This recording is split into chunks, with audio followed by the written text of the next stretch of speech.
awalnya sih sebenarnya saya ingin menolong diri saya sendiri. Itulah fungsinya kita harus membuka mata kita kemana. Kalau misalnya memang kita mau mendunia, ya kita harus lihat perkembangan dunia seperti apa.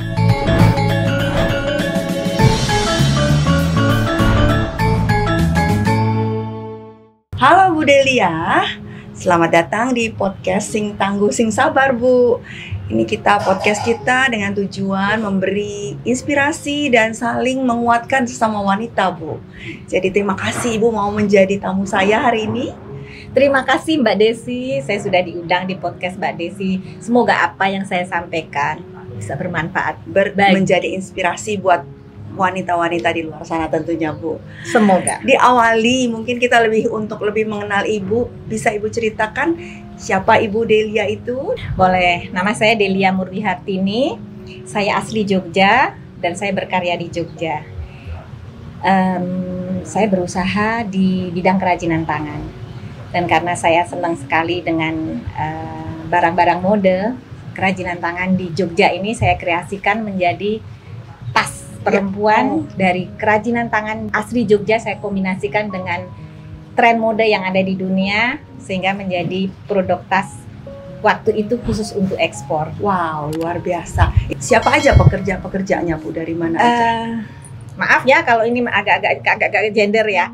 Sebagian besar perempuan. Oke. Karena saya ingin semakin banyak perempuan-perempuan, khususnya waktu itu di pedesaan ya, untuk di pedesaan mereka bisa memperdayakan mereka. Mereka mempunyai income sendiri sehingga mereka bisa menjadi perempuan-perempuan mandiri. Jadi awalnya sih saya masih kecil sekali ya, awalnya cuma apa yang Ibu kerjakan itu sangat mulia sekali, memperkerjakan mereka yang tidak punya penghasilan tadinya ya Bu ya, mungkin mereka tidak tahu mau kerja apa, menjadi punya penghasilan dan bisa berkarya seperti itu Bu, luar biasa. Awalnya sih sebenarnya saya ingin menolong diri saya sendiri. Jawa Timur sampai Jawa Barat. Wow, luar biasa. Dan pusatnya ada di DIY, Daerah Istimewa Yogyakarta. Iya. Itu sangat pekerjaan yang apa yang Ibu kerjakan itu sangat mulia sekali, memperkerjakan mereka yang tidak punya penghasilan tadinya ya Bu ya, mungkin mereka tidak tahu mau kerja apa, menjadi punya penghasilan dan bisa berkarya seperti itu Bu, luar biasa. Awalnya sih sebenarnya saya ingin menolong diri saya sendiri. Oh begitu ya, ceritanya bagaimana itu lebih menarik mungkin Bu, apa dibalik ini? Ya karena saya lulus dari kuliah saya di Universitas Gadjah Mada, di mana waktu itu banyak sekali yang mencari pekerjaan. Teman-teman saya mungkin 99% mereka setelah lulus mencari pekerjaan. Di situ saya berpikir bahwa wow, kalau semua orang seperti ini terus ini bebannya kemana saja ini. Nah disitulah saya berpikir bahwa saya harus menolong diri saya sendiri. Saya harus menciptakan pekerjaan minimal untuk diri saya sendiri. Nomor satu untuk diri saya sendiri, sehingga saya bisa berdiri di atas kaki saya sendiri. Gak tahu gimana, kok ketertarikan saya di bidang kerajinan tangan. Kerajinan tangan khas Jogja yang cantik-cantik itu. Tapi saya tahu bahwa kerajinan tangan seperti itu tuh cantik. Tapi ya cantik aja. Tapi kadang-kadang orang lain nggak menikmati, nggak bisa menghargai itu. Untuk itu saya kombinasikan itu tadi dengan tren mode dunia untuk bisa menjadi lebih tas, tas perempuan kerajinan tangan, tetapi mengikuti tren mode dunia. Betul. Dan tanpa saya sadari, ternyata saya bisa menolong perempuan-perempuan lain. Luar biasa ya, luar biasa Bu. Itu tujuan yang sangat mulia saya pikir ya. Dan kita harus juga mengingatkan teman-teman di luar sana jangan berkecil hati ya Bu ya. Iya. Karena kita ini harus bisa berbuat sesuatu. Kalaupun enggak, menolong diri sendiri tadi lebih utamanya menolong diri sendiri dulu sebelum kita menolong orang lain tentunya. Selain itu saya juga percaya diri Mbak Desi. Sebagai seorang sarjana waktu itu ya, kalau zaman sekarang sih zamannya sudah berbeda ya. Seorang zaman sekarang itu berbisnis itu sebuah profesi yang bagus. Zaman saya dulu tahun 90-an orang dagang itu kayaknya kelas 2 deh. Waktu itu ya. Sehingga apa yang saya lakukan itu banyak orang, kasihan ya kamu seorang sarjana kok harus berkutat dengan para pengrajin, dengan para pekerja yang saya harus begini begitu. Tapi karena saya percaya diri bahwa saya harus berbuat sesuatu yang saya senangi, dan saya bisa berkarya sesuatu yang saya cintai. Iya. Yang paling penting itu. Iya. Jadi untung saya punya kepercayaan diri. Iya. Dan teman-teman, saya pikir perlu juga teman-teman tahu bahwa tujuan kita berbuat sesuatu itu bukan cuman sebatas itu, lebih jauh, harus dilihat lebih jauh ya. Iya. Kan kadang-kadang bilang, ngapain sih susah-susah kerja, ngapain sih ini. Lah kita mau menciptakan lapangan kerja, kita berpikir untuk orang lain juga jangka panjangnya kan ya. Seperti Iya. Ibu bisa memperkerjakan 10.000 orang, itu kan luar biasa, bukan hal yang gampang juga ya Bu ya. Iya. Pasti kendalanya juga banyak ya Bu. Banyak Nah, sekali. Mungkin kita mau tahu kendala apa dan bagaimana Ibu mengatasinya. Kendalanya banyak sekali. Jadi waktu itu saya merasa bahwa saya cukup mendapatkan keberuntungan dari Tuhan Yang Maha Esa yang Ya, besar sekali. Itu penting, itu yang terutama. Pada suatu ketika saya harus bekerja, saya bisa melihat ada potensi yang harus saya kerjakan, yaitu kerajinan tangan di Jogja. Dan pada saat saya mengkreasikan itu, kebetulan juga saat itu saya tawarkan di pasar luar negeri, itu dalam saat yang sangat singkat bisa booming di luar negeri. Ya. Jadi 100% produk saya waktu itu untuk ekspor. Ya. Kerajinan tangan khas Jogja itu sangat merajai waktu itu di Eropa dan Amerika.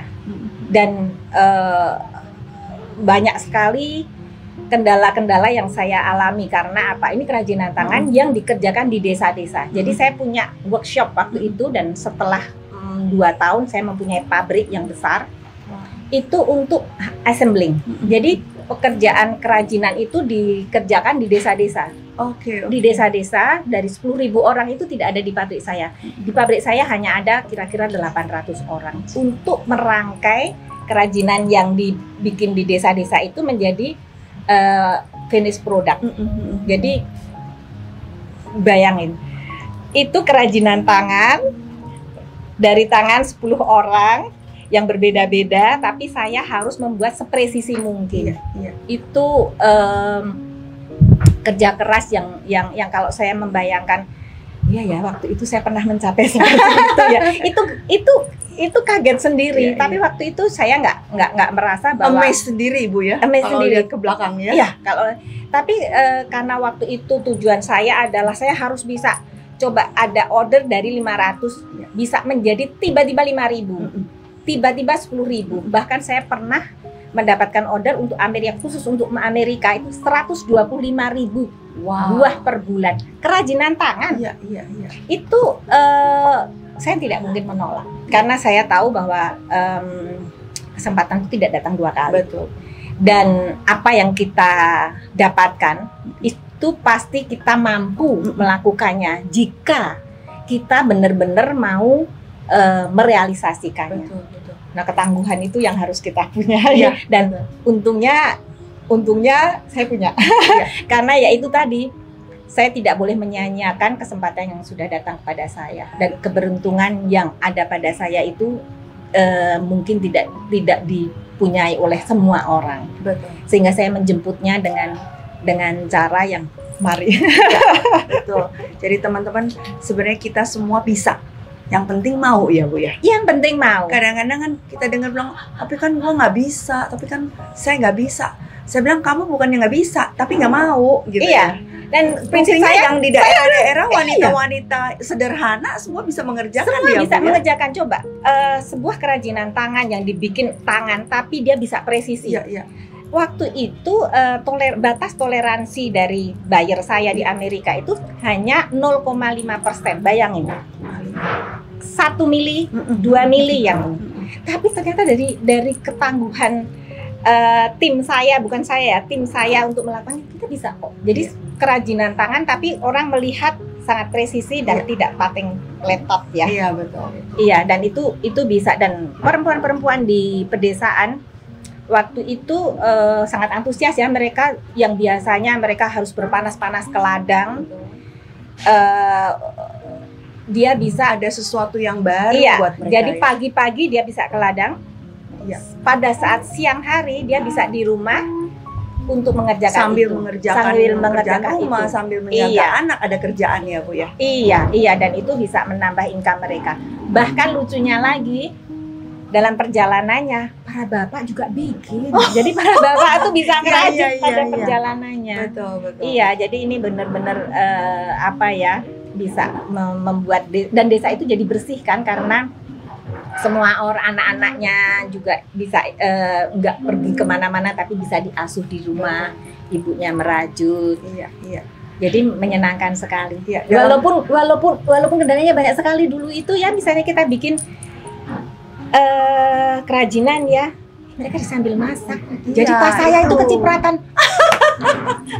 Minyak. Itu lagi itu masalah lagi. Jadi kita datang, kita kasih edukasi. Ada lagi loh, tasnya kotor ya. Kenapa? Ternyata rumahnya itu masih tanah.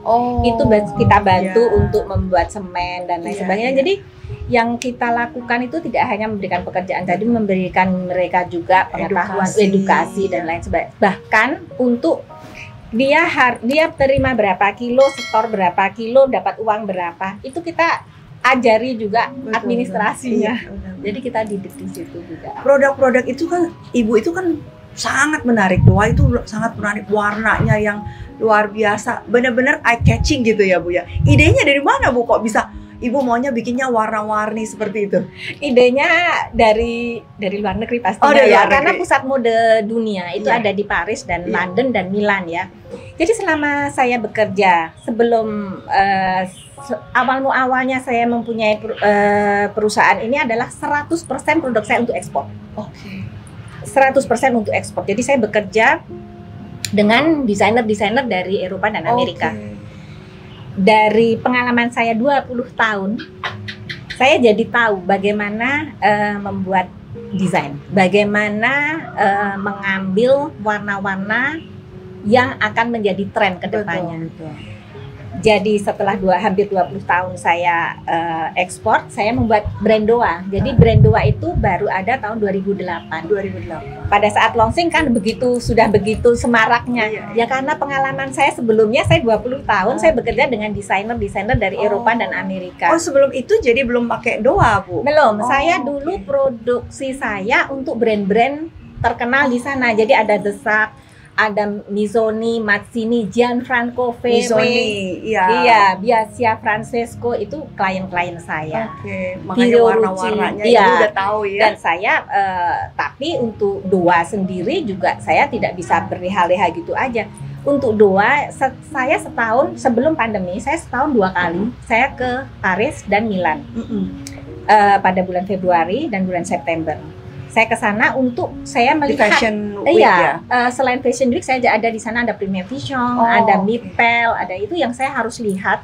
Karena saya harus lihat tren mode tahun depan itu seperti apa, warna-warnanya seperti apa, desainnya seperti apa. Makanya Doa kan warna dan desainnya sedemikian.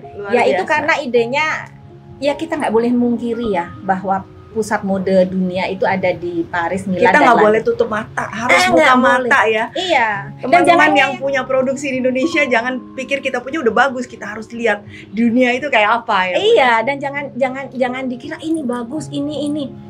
Ya ini bagus, tapi di mata kita, di mata luar mungkin enggak. Makanya itulah fungsinya, kita harus membuka mata kita kemana. Kalau misalnya memang kita mau mendunia, ya kita harus lihat perkembangan dunia seperti apa. Kerajinan tangan kita banyak sekali kok yang bisa kaya sekali. Tetapi akan begitu saja jika kita tidak kombinasikan dengan apa yang ada, perkembangan mode dunia ini seperti apa. Kadang-kadang, dan itu di setiap negara pun berbeda. Produk saya untuk Amerika maupun Eropa itu berbeda. Eropa sendiri pun, selera mereka berbeda. Selera mereka berbeda. Di Eropa sendiri pun Itali, Spanyol, Inggris itu beda. Asia itu Jepang, Hong Kong beda lagi. Jadi kebayangkan gimana saya, kliennya banyak sekali, ini begini dan semua harus kita penuhi selera mereka. Semua harus saya penuhi dan semua harus hasilnya bagus. Tapi itu buahnya bagus sekali. Karena apa? Saya bisa membuat Doa seperti itu kan karena 20 tahun saya ditempa kayak gitu. Iya, betul. Kalau nama Doa itu sendiri apa artinya? Maknanya sendiri apa, Bu? Doa itu doa. Itu bahasa Sanskerta. Bahasa Sanskerta, Bu. Iya, bahasa Sanskerta, doa. Saya tuh sebenarnya ya itu tadi. Pas setelah 20 tahun saya membuat produksi untuk ekspor ini, suatu ketika saya mikir juga, kasihan juga ya orang Indonesia, perempuan-perempuan cantik Indonesia nggak bisa menikmati produk-produk kerajinan yang seperti ini. Sehingga suatu ketika saya saya harus masuk pasar domestik. Tapi untuk pasar domestik saya harus punya brand dulu. Apa? Mikir brand itu apa? Untung saya karena saya 20 tahun bekerja sama dengan brand-brand dunia, saya jadi tahu bagaimana membuat brand. Bagaimana branding itu ya? Branding itu bagaimana, dan membuat nama untuk brand itu seperti apa. Saya mikir apa ya? Saya bikin simple lagi.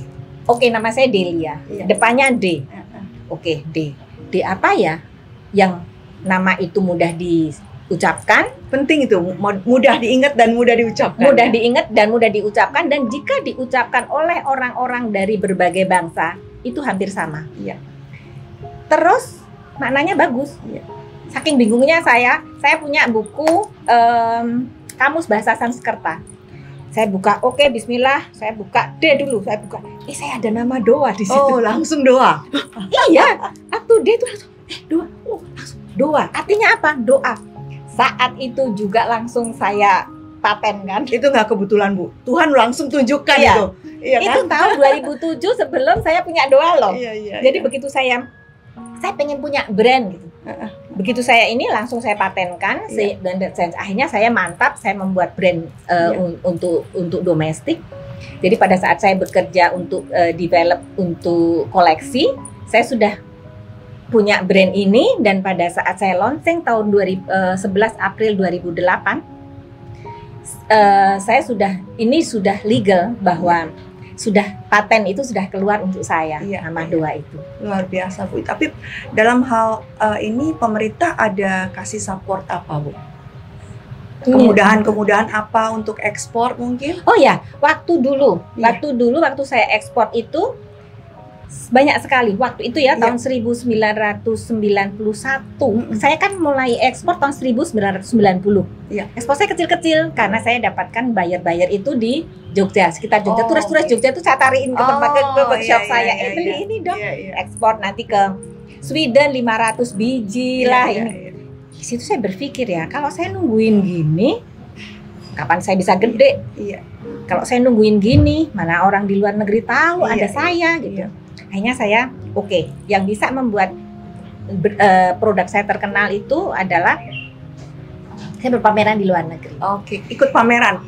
Pameran di luar. Iya, saya nggak punya uang, saya nggak punya channel, kebetulan saya kenal kepala BPN waktu itu, Badan Penunjang Ekspor Nasional, almarhum Pak Rudi Lengkong, itu sangat berjasa untuk saya. Saya kenal, Pak, saya pengen pamerannya. Kamu pengen pameran apa gitu? Saya lihat daftar pamerannya, saya lihat, oh ini ada pameran Semaine de Coeur itu untuk tas, untuk kulit ya. Wah ini Pak, yang ini Pak di Paris Pak. Ada di tahun. Oke, kami ikut delegasi Indonesia di situ. Saya udah dapat stand. Kamu perlu apa lagi? Saya kok ditanyain kamu perlu apa? Saya nggak punya uang Pak.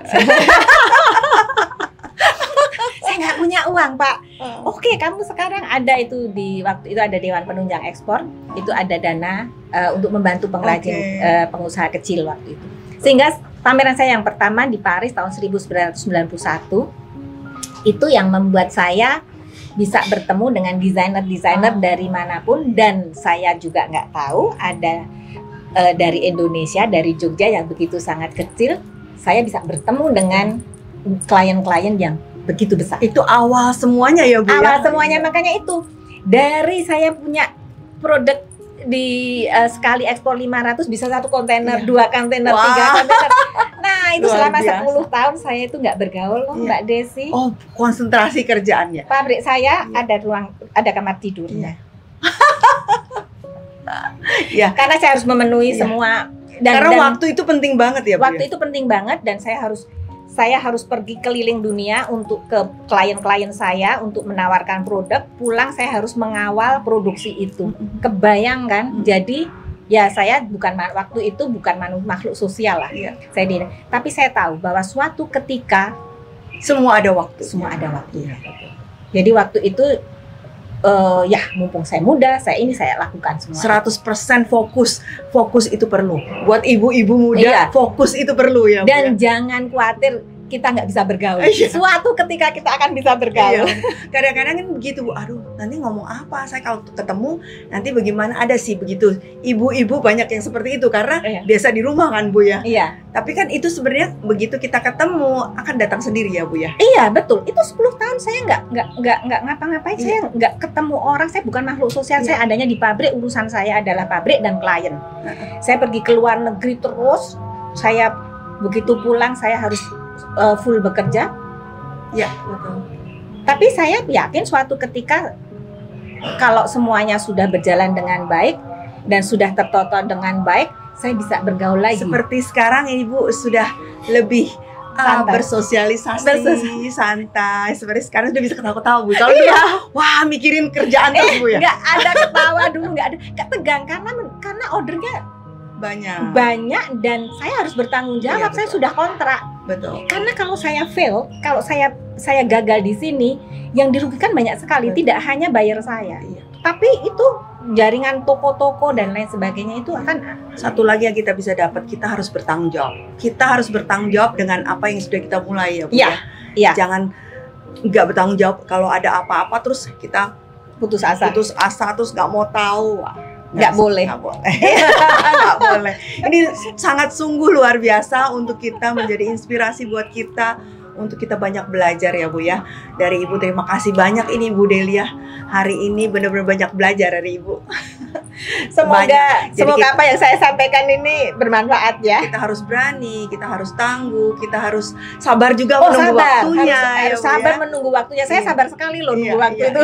20 tahun ya, Bu ya. Iya, saya 20. Dan awalnya dari saya bikin tas cuma 5 biji. 5 biji seminggu, 20 biji satu minggu, menjadi ratusan berkontainer, dan itu sebuah proses yang sangat panjang tapi saya lalui. Dan jangan menyia-nyiakan waktu.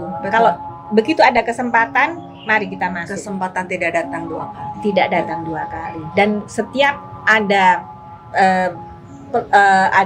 tawaran itu pasti ada peluang dan pasti ada kesempatan untuk kita bisa catching itu. Iya, betul teman-teman. Jadi ini sangat luar biasa buat kita, inspirasi hari ini.